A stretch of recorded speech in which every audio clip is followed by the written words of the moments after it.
Share করবেন, যাতে এই দরিদ্র পরিবারটি আপনাদের কাছ থেকে একটু সহযোগিতা পায়। আর আপনাদের এই সহযোগিতার হাতটি এই দরিদ্র পরিবারটির উপরে একটু বাড়িয়ে দেবেন। তো বিস্তারিত যে কথাগুলো বলবে সেজন্য এগিয়ে যাচ্ছেন আমাদের মির্জাগঞ্জ উপজেলা প্রেস ক্লাবের সেক্রেটারি মোহাম্মদ আলামিন হোসেন প্রিন্স ভাই। আসসালামু আলাইকুম। আমরা এখন অবস্থান করছি চরখালির 7 নং ওয়ার্ডের জামাল মির্ধার বাড়িতে। তো জামাল মির্ধা একজন অসহায় মানুষ, গরিব মানুষ। সে কিছুদিন আগে তার টিউবওয়েলের সেট ছিল, টিউবওয়েলের সেট বিভিন্ন জায়গায় গিয়ে গিয়ে টিউবওয়েল বসিয়ে যে অর্থ উপার্জন করত, সেই অর্থ দিয়ে এই পরিবারটির ভরণ পোষণ চলত। এই জামাল মির্ধার পরিবারের সদস্য 5 জন, কিন্তু হঠাৎ করে জামাল মির্ধার যে প্রথম কন্যা তানহা, 15 বছর বয়স, তানহার একটি টিউমার ধরা পড়ে। আপনারা দেখতে পাচ্ছেন টিউমারটি চোখের ওখানে। তো এই তানহাকে নিয়ে তানহার বাবা পটুয়াখালী, বরিশাল, ঢাকাতে এবং ইন্ডিয়াতে চিকিৎসার জন্য তানহাকে নিয়ে যায়। তো সেখানে তানহার প্রচুর অর্থ ব্যয় হয়। এই যে তানহার বাবা পাশে রয়েছেন, আপনারা দেখতে পাচ্ছেন, তার যে টিউবওয়েলের সেটটি রয়েছিল সেই সেটটি বিক্রি করে দেয়। বিক্রি করে দিয়ে তার সন্তানকে নিয়ে সে ইন্ডিয়াতে চলে যায়। ইন্ডিয়া দীর্ঘদিন চিকিৎসা করার পরে বাড়ি ফিরে আসে। তো তার বাড়ি ফিরে আসার পরে তার যে ঘরে বাজার করবে, যে চিকিৎসা বহন করবে, এমনকি জ্বর হলে যে ওষুধটি কিনবে, সেই ওষুধটি কেনার মতো তার হাতে আর কোনো অর্থ ছিল না, এখনো নেই।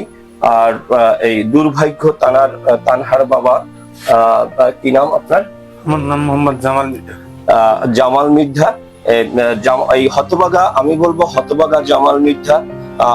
দর্শক, আপনারা জানেন যে সিডরের সময় এই চরখালিতে ব্যাপক যে বন্যা হয়েছিল, প্লাবিত হয়েছিল, ঝড় হয়েছিল। তো তার পিতা মাতা দুজনই সেই সিডরের সময় গাছের নিচে চাপা পড়ে মারা যায়। তো সেই বিপদ কাটিয়ে ওঠার পরেও আবার তার একমাত্র কন্যা সন্তানকে নিয়ে সে বিভিন্ন জায়গায় দৌড়চ্ছেন, বিভিন্ন হসপিটালে থাকছেন, কিন্তু এখন তার হাতে আর কোনো অর্থ নেই। কোনো রকম কোনোভাবে সে যে 500 টাকার ওষুধ কিনবে, সে অর্থটিও তার কাছে নেই।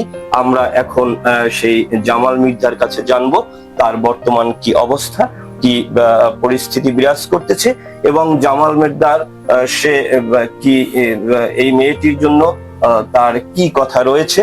এই সমাজের যারা ধনাঢ্য ব্যক্তি রয়েছেন, সহৃদয়বান ব্যক্তি রয়েছেন, এবং এখানে যে আমাদের সরকারিভাবে যে সহায়তা প্রদান করে থাকে আমাদের এই যে ইউনো স্যার রয়েছেন, সমাজ সেবা অফিস রয়েছেন, তাদের কাছে এর জামাল মির্ধার যে মিনতি রয়েছে, যে আবেদন রয়েছে, সেটি আমরা এখন তার মুখ থেকেই শুনতে চাচ্ছি। প্রিয় দর্শক,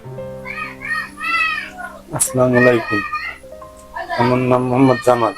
আমার বাড়ি চরখালি, 4 নং দেউলিশরীফ ইউনিয়ন।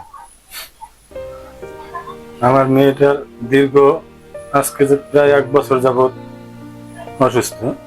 তো ওরে নিয়ে বিভিন্ন জায়গায় ডাক্তার দেখাইছি, ঢাকাতে, বরিশালে, এরপরে ইন্ডিয়াতে গেছি। তারপরে আপনার ইন্ডিয়াতে ধরা পড়লো যে ওর ক্যান্সার। ওখানে চিকিৎসা, ওখানে ওনারা বলছিল যে 18 মাস চিকিৎসা করানো লাগবে, কিন্তু আর্থিক সংকটের কারণে ওখানে চিকিৎসা করাইতে পারি না। যার পরে দেশে এসে আমি ঢাকার পিজি হাসপাতালে চিকিৎসা করাই। দীর্ঘ 8 মাস যাবত ওখানে চিকিৎসা করানোর পরে মানে এখন আর চিকিৎসা করাইতে পারতেছি না। দীর্ঘ 3 মাস যাবত চিকিৎসা বন্ধ আর্থিক অভাবের কারণে।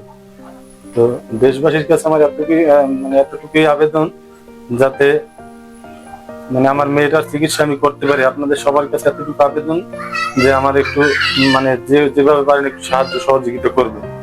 আর আমাদের মির্জাগঞ্জ উপজেলার টিউনো মহোদয়, এরপরে ডিসি মহোদয়, আপনাদের কাছে বিনীত নিবেদন, যাতে আমার মেয়েটার আমার চিকিৎসা করাইতে পারি, সেজন্য আপনারা একটু আর্থিকভাবে সাহায্য সহযোগিতা করলে আমার মেয়েটা বেঁচে থাকতে পারে। আপনারা প্রিয় দর্শক, আপনারা সেই অসহায় তানহার পিতা জামাল মির্জার কথা শুনলেন। এই জামাল মির্জার যে এই বসত বাড়িটি আপনারা দেখতে পাচ্ছেন, এই বসত বাড়িটি আপনার মুসলিম এইট শাহপরান ভিলেজ নামে, এটা মুসলিম এইটের দেয়া বসত ঘরটি। তার নিজস্ব কোনো অর্থায়নের বসত ঘর নেই। সে কোনো রকম এখানে 5 জন পরিবার নিয়ে মাথা গুঁজতেছেন, কিন্তু সে এখন বলতে গেলে অনাহারে ভুগতেছেন। কি খাবে, কি করবে, দিশেহারা জামাল মির্জা।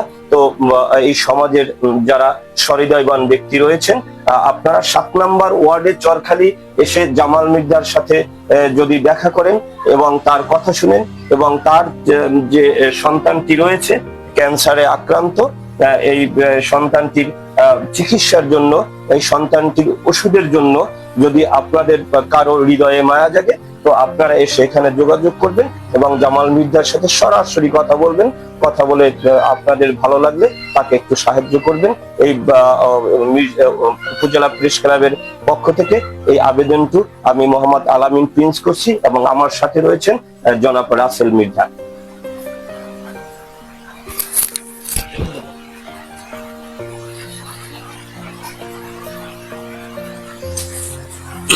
তো সুপ্রিয় ভিউয়ার্স, চলে আসলাম আমি রাসেল মির্জা, মির্জাগঞ্জ উপজেলা থেকে। তো যে আজকে যে আমাদের আলামিন হোসেন প্রিন্স ভাইয়ের মুখ থেকে যে কথাগুলো শুনলেন, তো সুপ্রিয় ভিউয়ার্স, আমি জোরভাবে আপনাদের কাছে অনুরোধ করব যে আপনারা যে যেখান থেকে পারেন জামাল মির্জাকে একটু সহযোগিতা করবেন, সহযোগিতার হাত বাড়িয়ে দেবেন। আর একটা কথা না বললেই নয়, তো জামাল, তোমার যে মোবাইল সিমটি ব্যবহার করে কি বিকাশ আছে?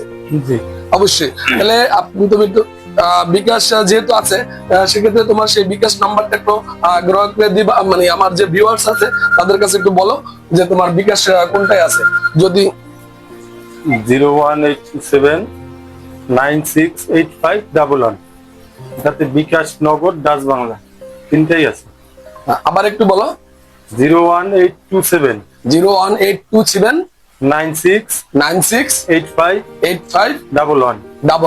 তো সুপ্রিয় ভিউয়ার্স, আপনারা শুনতে পারলেন যে এই যে নাম্বারটি আছে, এই নাম্বারটিতে বিকাশ আছে, নগদ আছে, রকেট আছে।